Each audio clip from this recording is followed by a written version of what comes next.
2012 3 Series here. Everyone asking me how well they know when their car needs a chain. It's a cold start. Go ahead. And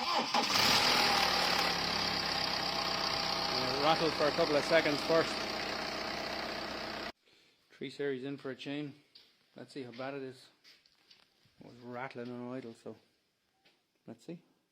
And just over 2 hours later, engine's out. So, it looks like it's got a chain already. You can see by this silicone here, that's not factory. And up around here. And obviously, that's some gasket. It's not factory. So somebody's been in here before. There's more sear coming out.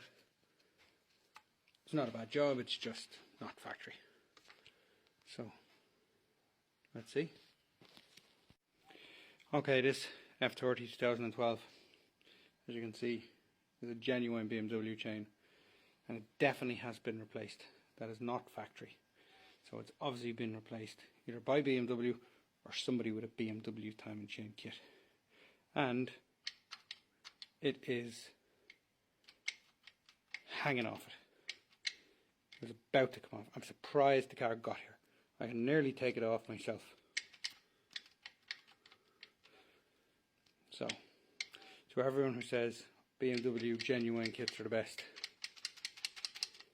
and this car is meticulously serviced. The inside of the engine is absolutely spotless. It's a very clean 3 Series. But there we go. So genuine is not always best.